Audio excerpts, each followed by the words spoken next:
আজকে আমার বাসায় কোনো মেহমান আসেনি, তারপর আমি রান্না করছি, 2 হাঁড়ি রান্না করছি, ডবল রান্না।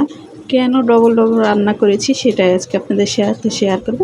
আশা করি পুরো ভিডিওটায় পাশে থাকে দেখবেন। আসসালামু আলাইকুম, কেমন আছেন আপনারা? আশা করি সকলেই ভালো আছেন। আলহামদুলিল্লাহ আমি অনেকটা ভালো আছি। চলে আসলাম নতুন একটা ব্লগ নিয়ে। অনেক দিন ধরে বড় ভিডিও শেয়ার করা হয় নাই, তাই ভাবলাম আজকে শেয়ার করে দিই। যাই হোক, আজকে আমি বিরিয়ানি রান্না করছি, তাও আবার 2 হাঁড়িতে। কেন রান্না করছি সেটাই আসলে শেয়ার করার কথা, তাই শেয়ার করব।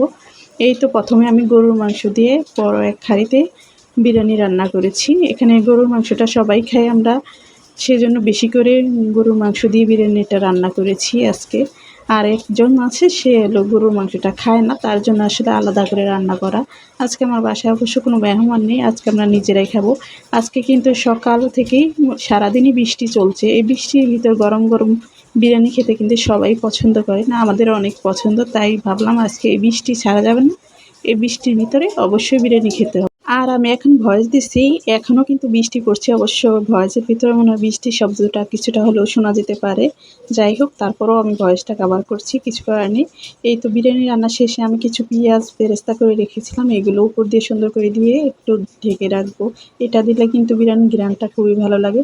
আর আজকের গরুর মাংসের বিরিয়ানিটা খেতে কিন্তু খুবই মজা হয়েছিল। বিশেষ করে এই বিরিয়ানির ভিতর যে আলুটা দেওয়া হয় সেটা কিন্তু আমার ভীষণই মজা লাগে। আজকে মাংসটাও খুব মজার ছিল, খেতে খুবই ভালো লেগেছে এবং একদম বাবুর্চিরা যেরকম রান্না করে সেরকমই কিন্তু আজকে বিরিয়ানির রান্নাটা হয়েছে। আমি ভাবতেও পারিনি আজকে রান্নাটা এত ভালো হবে, খেয়ে সবাই অনেক ভালো বলেছে। আর এই তো ছিল কিছু চিকেন দিয়ে বিরিয়ানি রান্না করেছিলাম অল্প পরিমাণে, এটা একজনের জন্য, সেটা আমার ভাই, সে গরুর মাংসটা খায় না, তার জন্য খুব অল্প পরিমাণে আমি, যেহেতু একবেলা খাবে সে, তার জন্য এর জন্য আমি অল্প করে বিরিয়ানি রান্না করেছি। এটাও খেতে খুবই মজা হয়েছিল, আমি একটু খেয়ে দেখেছিলাম। কুরবানির মাংস যেহেতু ফ্রিজে ছিল, তাই ভাবছিলাম বিরিয়ানিটা রান্না করে ফেলি।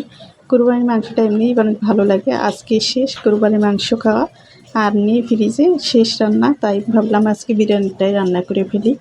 যাই হোক, আমি যখন রান্না করছিলাম তখনও কিন্তু বাইরে বৃষ্টি। আজকে সারাদিনই প্রচুর পরিমাণে বৃষ্টি হয়েছে ঢাকায়। ঢাকার বাইরে আশপাশে এলাকাও মনে হয় অনেক বৃষ্টি হয়েছে। এই তো আমার আজকে ছিল ছোটোখাটো রান্নাবান্নার আয়োজন, এগুলো আজকে আপনাদের সাথে শেয়ার করলাম। অনেক দিন ধরে আসলে বড় ভিডিও শেয়ার করা হয় না, তাই ভাবছিলাম একটু বড় ভিডিও শেয়ার করি। বড় ভিডিও শেয়ার করার আসলে কোনো ইচ্ছে ছিল না, তাহলে ভিডিওগুলো আর সুন্দর করে ভালো করে তৈরি করতাম। ভাবছিলাম রিলস ভিডিও শেয়ার করব, হঠাৎ করে ভাবলাম যে বড় ভিডিও তৈরি করে ফেলি। সেজন্য আসলে একই জিনিস বারবার দেখানো হলো, কিছু করার নেই। না হলে আমি খুব সুন্দর করে আসলে ভিডিওটা শেয়ার করতাম, বড় ভিডিও। আজকের মতো এই পর্যন্ত, সকলে ভালো থাকবে, আল্লাহ হাফেজ।